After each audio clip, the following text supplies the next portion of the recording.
How's everybody doing? I think you know, and welcome back to Cities Skylines, East Yorkshire, and the city of Kingston.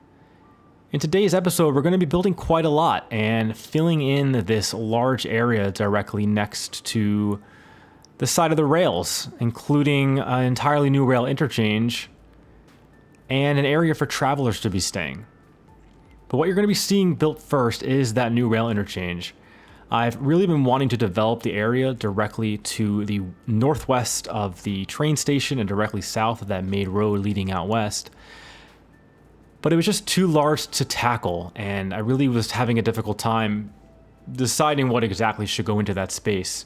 And it made a lot more sense to me if I made it smaller and allowed me to be a little bit more creative with it. So what you've seen initially is just the rebuilding of that interchange. And it actually went pretty smoothly, and given the overall scale of the city, I actually think that it looks better this way, and I hope you agree.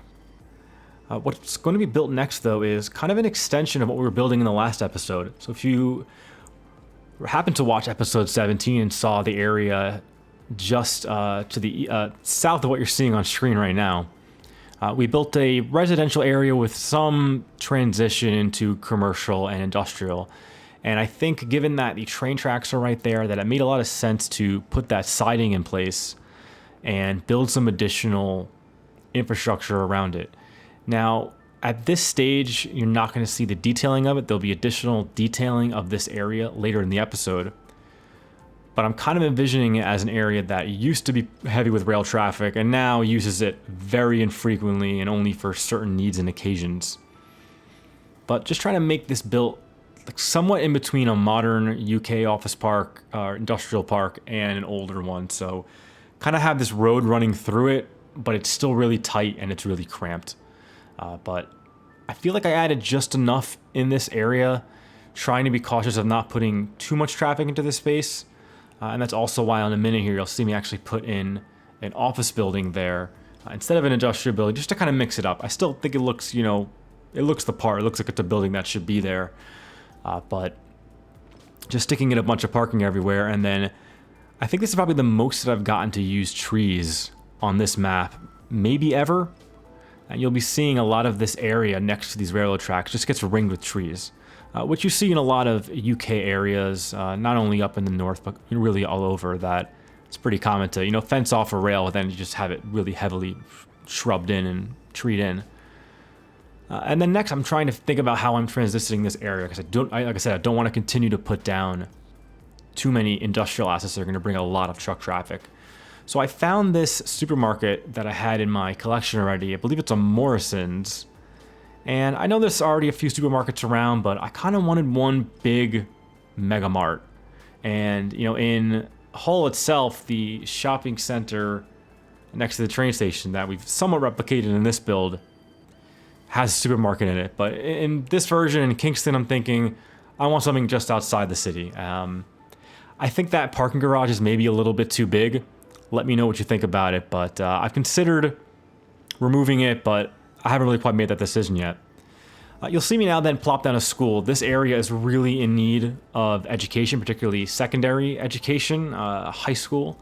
So I've thrown one of those in, and I do a light detail on it here. Again, this is something we're going to come back in detail more heavily later in the episode. But one other thing you might have seen there was that I briefly pulled out a ramp, a skate park ramp.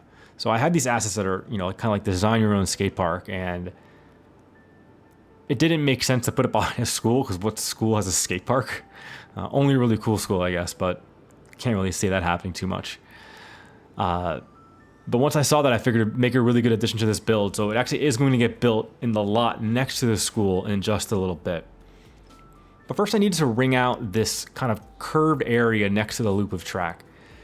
And as I mentioned, I definitely wanted to ring it with trees. So you're first going to see me ring it with a line of bushes around the entire side. And then I'm also going to put trees in kind of a wavy pattern.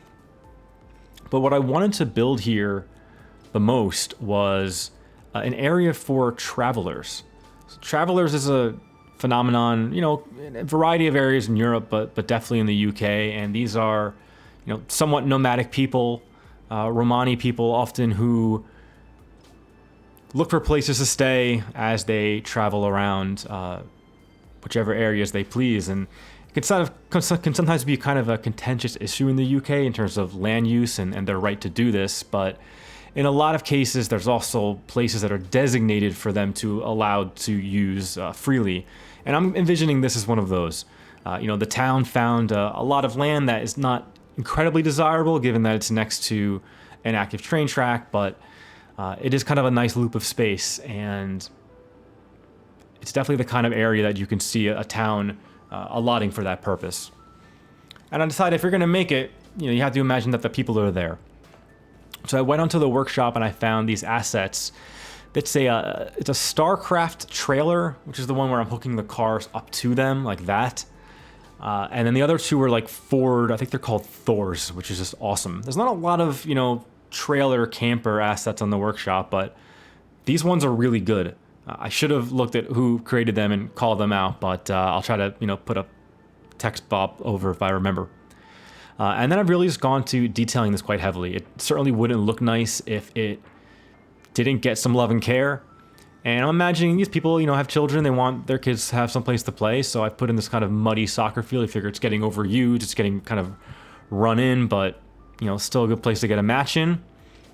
And then just detail some tables, some additional cars, some rubbish kind of lying around. And, when you're driving cars onto grass, you're going to definitely dig up some mud and try to replicate that wherever I could.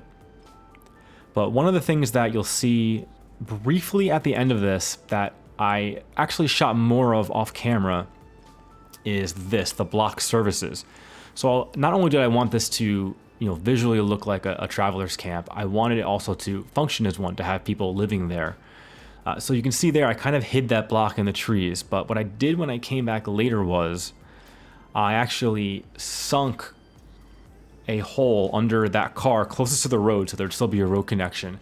And I sunk a big hole and I just laid like 20 or 30 of those single blocks. And each of those blocks, since they're like level 2 low residential, will just be one housing unit for me in the game.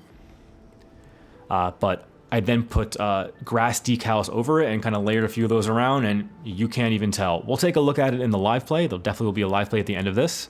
We're about halfway through the time lapse right now, but looking forward to showing you that. It's kind of a fun technique, something I haven't really utilized before, but something that I'm glad that I did. It really makes that area come alive. There's a lot of cars parking on that street. Next up, what did I say? That skate ramp gave me an idea. So I figured there's this empty lot. It's next to a school. Kids want to play at it, but also it's kind of in a so-so area, next to the traveler's camp, next to an active train line. So what a better place to put a bunch of rowdy kids skateboarding, right?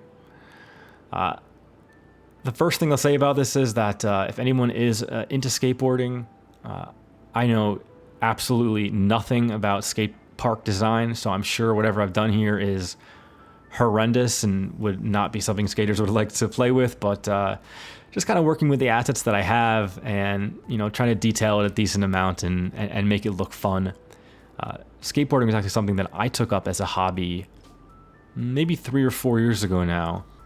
And I wasn't very good. I had a little bit of trouble learning at the beginning, and then I really hurt my knee in something completely unrelated to skateboarding, kind of freak accident.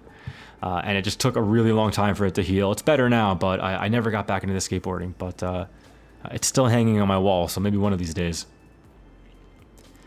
Just trying to finish up this with a little bit of detailing and thinking about how it's going to be used. So putting the parking lot and the multiple gates next to it, but also sticking in those benches, sticking in some decals. Because you have to think that, especially with kids, that sometimes, a supervisor or parent or an older sibling might bring them and they're not skating, but they want to sit on a bench. They want to, mess around on their phone, maybe get some homework done or whatever.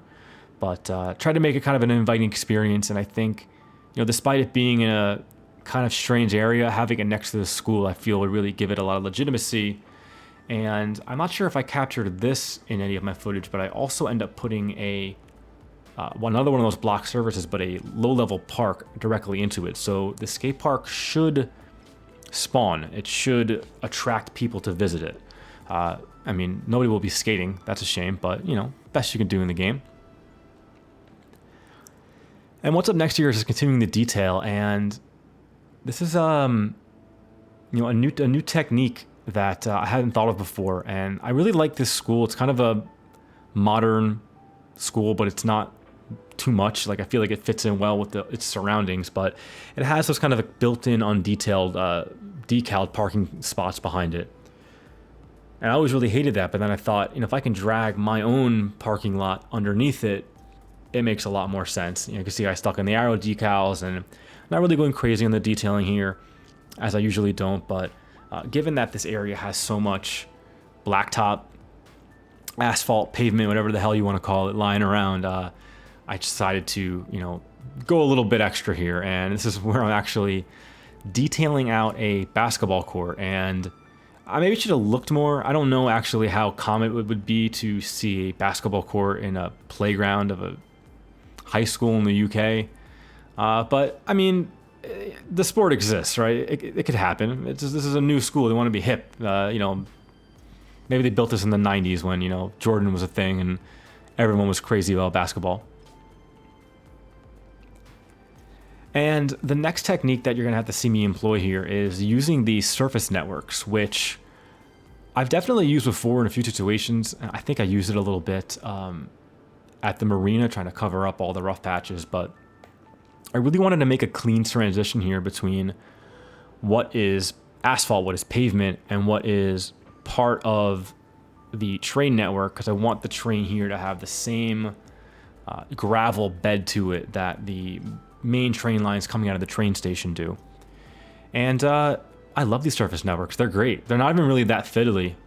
I've definitely played with a lot worse things in the game that are a little tougher to handle and tougher to manage, but honestly pretty simple, and it gives you some really nice clean lines, as best as you can do in this game.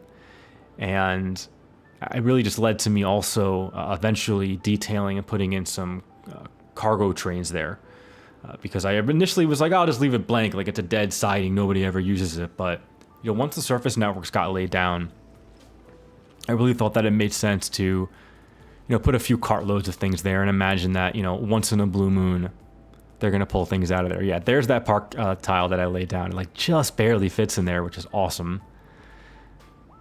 And just kind of doing a little bit of tweaking here, but have another couple of minutes here until the live play. But I wanted to also, give a quick chat about, current status of this series.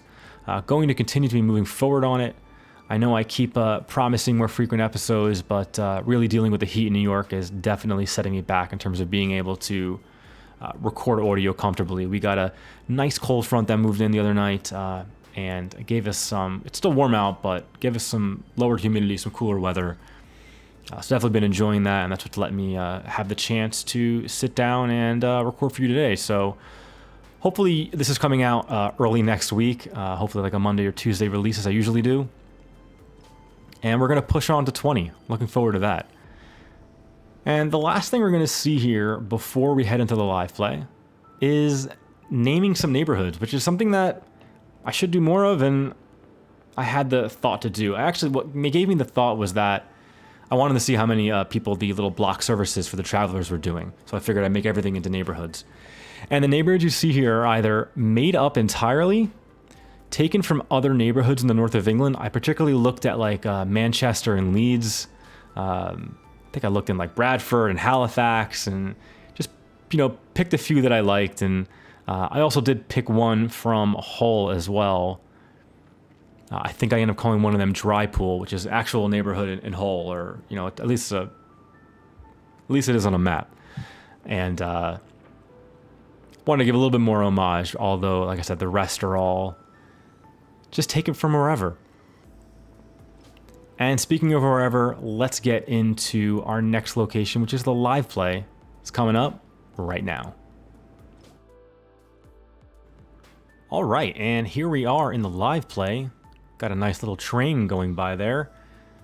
And let's walk through a little bit of what was built off screen and what's happening here. So one thing you'll notice immediately is I built a back entrance into the park here, which serves two purposes. It fills in this space here, which is just a surface network with an invisible path layered over it.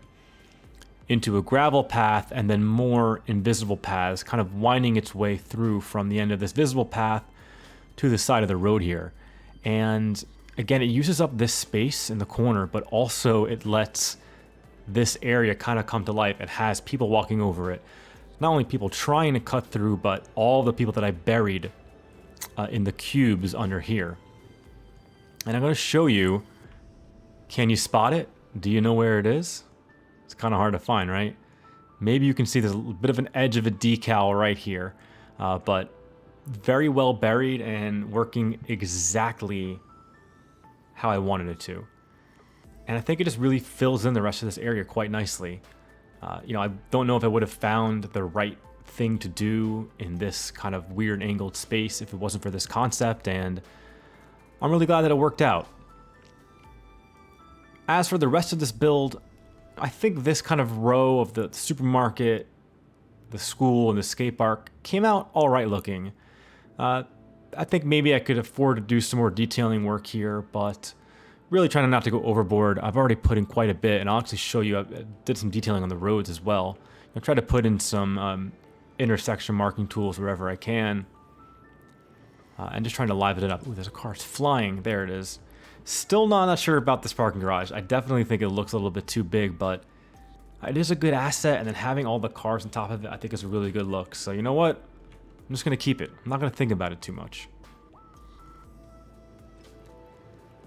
All right, again, on this train, I do enjoy how this ends up looking, but for the most part, really happy with this build. The problem is, and the problem seems to always be, not getting enough done quickly enough. So if we zoom out here, let's see what we have going on. And I think the next big location I'd like to tackle would be this large area to the north of the city center. And I think I mentioned in the last video that I have some ideas of what I want this to be. But whether I'm ready to totally flesh out those ideas or I just want to go ahead and do it, I think it needs to be done. I really would love to fill in a large area like this or a large area like this in one episode. Just really go crazy. You know, obviously not show all of it in time lapse because that would take forever, and I'm not going to start putting out 30+ minute videos. But I really need to get moving here. I'd like to, by the time we get to episode 25, have a really clear view as to how we want the series to finish and how we want the series to end. Because I'd like to start putting my time elsewhere into different builds, different concepts. I'd still like to get something New York related off the ground. Had a little bit of starts and stops with that, but I think eventually we'll find a way to make it happen. But these are the kind of concepts that I think really work. I hope this screenshot for this looks excellent, and I'm going to try to get some good cinematics in here as well. But that's going to do it for today's episode. Thank you all so much for joining as always. Please like and subscribe if you have not already, and we'll see you next time. Thank you. Bye.